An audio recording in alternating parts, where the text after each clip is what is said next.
With International Vodka Day coming up, I thought to myself, what kind of video can I film? I mean, there are various vodka cocktails that I can look at and showcase. I could do a video where I create some of my own vodka cocktails. But I've also been waiting for an opportunity to showcase some reimagined kind of old school classics, if you like. I've recreated a few brilliant vodka cocktails and I really want to show you guys those. So with all that, what is actually the best kind of video to film?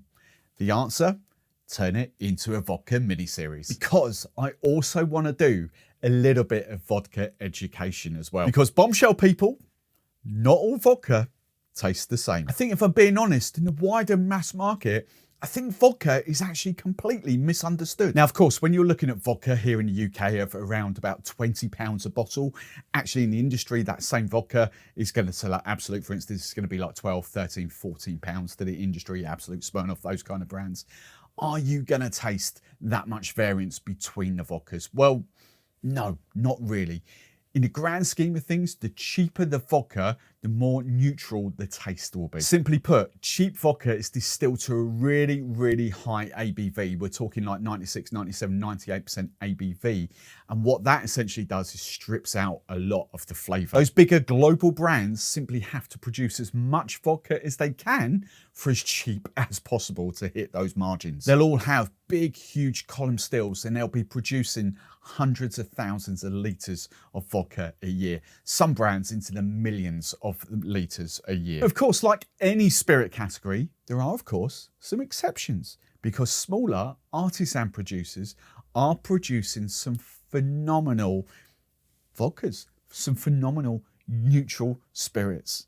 And you think neutral is a bit of a contradiction, but I tell you, if you taste something like this tastes worlds apart from your Smirnoff and your Absolutes and all those other cheaper brands. Basically, smaller producers don't have whopping great big column stills. Some of them are actually pot stills. And if we know from Rum Journey, you know, a pot still rum produces a very different rum to a column still rum. So the same is true in vodka and any other spirit category. And even those smaller artisan distillers that are out there can actually invest a lot of money in some really, really good stills that actually really strip out a lot of those impurities from an NGS, a neutral grain spirit that they're buying in to kind of redistill and turn it into vodka. They can actually turn like normal NGS into some really fantastic stuff. Now, again, there's a little bit of a contradiction there, because if a lot of these brands are simply redistilling NGS, that neutral grain spirit, NGS that, you know, a lot of vodka brands can get hold of, you know, there are only a few NGS producers here in the UK. So if all the vodka brands are redistilling that, and if that's at a certain price, how do you get more expensive vodkas and how do you get taste variances between those vodkas? Well, there's quite a few factors at play here. Let's take the first one, distilling methods. You know, some producers might opt for treble distilling, quadruple distilling, so triple distilling, I should say, and quadruple distilling. And the theory behind that is the more times you distill a vodka, the purer it comes. So therefore, the more neutral it becomes. And people think that's a premium. But also a lot of people think that that's, you know, stripping all the flavor out. And a lot of people don't want, you know, 4 times, 5 times distilled vodka. So there's quite a few difference of opinions going on there. But then if you take like the Irish guys, like Dingle, that produce vodka, they distill their vodka 5 times. But each time is distilled in a pot still. It's just under £30 a bottle, but it tastes so different to your Absolute that might be 18 to 20 pounds on the shelves, or like 13, 40 pounds to the trade. But if you think 5 times distilled is quite a lot, Tito's in the US have one up that. They distill their vodka 6 times. And we all know how popular Tito's is in the US. It's flipping huge. This video is sponsored by me, kind of, because in the description below, I have 3 fantastic offers for you guys. The first partnership I'm bringing you is my good friends at Franklin's & Sons. They are giving you UK viewers 15% off your very first order. My long-term buddies at Drinkstuff, I've been a customer of Drinkstuff for 25 years-ish, give or take,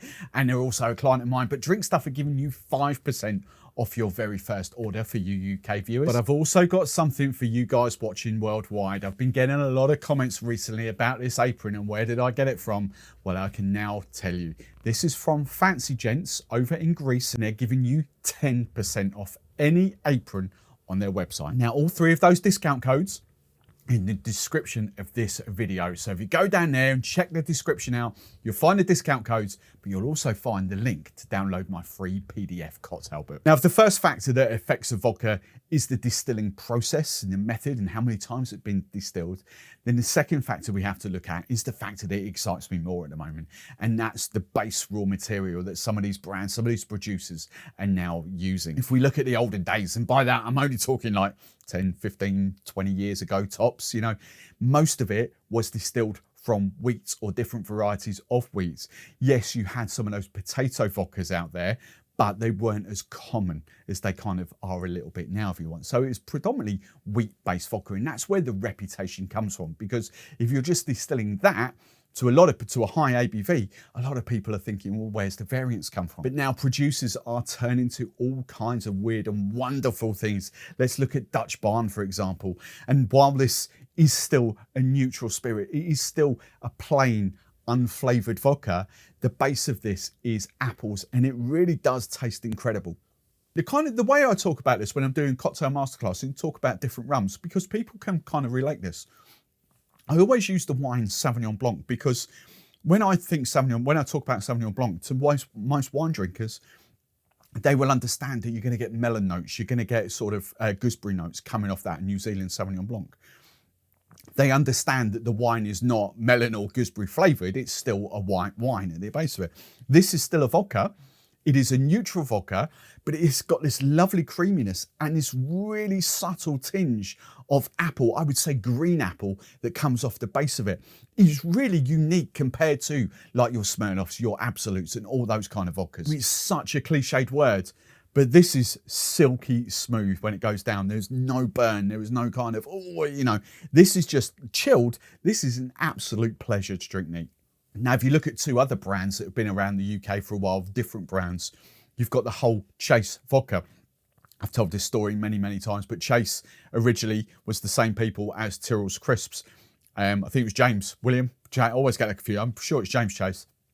Basically went to the US, realised that you could still distill vodka from potatoes. He was using his potatoes to make Tyrrell's Crisps. He came back from the US, sold the Tyrrell's side of the cup, and used the same potatoes to start creating vodka. So Chase is very proudly Herefordshire potatoes that they use to distill to make their vodka. You've got brands like Black Cow, which creates a fantastic vodka.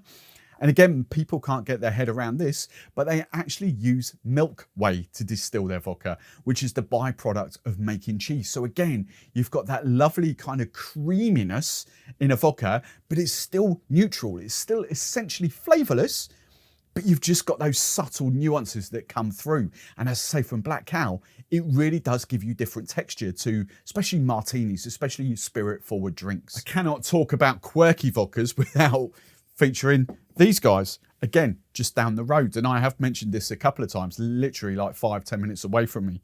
This vodka here is actually distilled from chalk, and very local chalk. They bury down 20 meters or so, I forget what it is now, and kind of get chalk. And it's distilled under vacuum, Rotavap, I think it's distilled under there, but then blended with a different, like an NGS distilled vodka to get this. But the minerality you get from this is not a chalk flavoured vodka, but it's such a mineral forward vodka. Again, so completely different to drinking something like Dutch Barn. And yes, you weren't hearing things. I said chalk, you know, the stuff you write on blackboards with. And then, of course, the last big brand that I could possibly talk about that you guys will know is Ciroc. You know, Ciroc, again, has died off the radar a little bit, but it's still out there quite a lot. Ciroc is distilled from grapes. It is a grape spirit vodka, okay? And again, because it's neutral, it is vodka, but you still get a very different profile to Ciroc to what you would do like Absolute and Smirnoff. Now, that leads me nicely into another segment here, because these 3 bottles have been sitting here patiently now for a few months, should we say. I haven't corked these because I've got another little samples of these, but these are absolutely incredible. This is Spirit of the Downs near my good mates Goldstone. Some phenomenal stuff going down in Sussex, just outside of Brighton there. Phenomenal stuff. And these are grape spirits. All right, this one is labelled up as a grape vodka. but you can effectively call grape spirits vodka as well. Now, to clarify one thing here for a second, it is technically called grape spirit, but when you age grape spirit, that's when it becomes brandy. You know, that's where the color comes from, the oak, you know, you get those influences from the barrels. But unaged, for all intensive purposes, you would use these instead of your Smirnoff, instead of your, you know, your Absolute in cocktails, and it will give you a very different vibe. Firstly, let's turn our attention to this little bad boy down here. I mean, I think that is absolutely incredible. I will be honest, you do get a more grape forward finish to this than you do apple forward in Dutch Barm.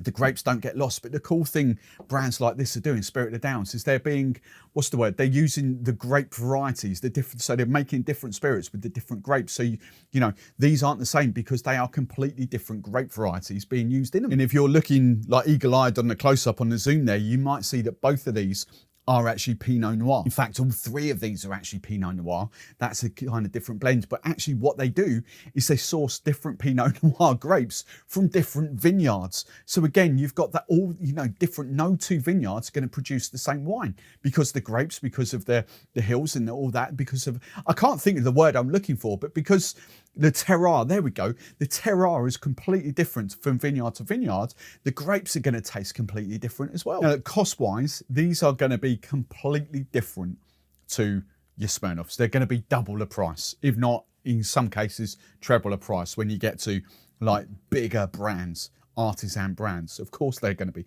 But you are going to get much more flavour. If you make a vodka martini with something like that for a customer, is going to taste absolutely incredible compared to using Absolute. Will vodkas get completely lost in heavy juice-based cocktails and like syrup forwards? Yeah, I think they are. I think you kind of lose the point of artisan vodkas to that extent. But if you're creating cocktails where the spirit really does shine through, even things like the Cosmopolitan, for example, you know, because there isn't that much cranberry juice in there, the vodka, it does really shine. And if you use a better vodka, something with more taste, if you use any of these, they're going to take Cosmopolitans, martinis, even espresso martinis. They're going to take those kind of cocktails to a whole completely different level. So look, now, if you're still thinking all vodka tastes the same, I think you need to go back and rewatch this video because hopefully you now understand that yes, at certain price points, the majority is going to taste the same. Are you going to taste any difference between the vast majority of those 50, 60 brands under 20 quid? No. Where vodka comes into its own is where you start going up the ranks. And at 25, at 30 pounds a bottle, you really do start to notice the difference. Phenomenal stuff. Keep this in the freezer and it's absolutely incredible to drink neat. So now we've covered a bit of vodka education. If you want to dive into some vodka cocktails, then I have a video right there ready and waiting for you to dive into. Before you go, if you haven't subscribed to my channel yet and you love my content, then go on, hit that subscribe button.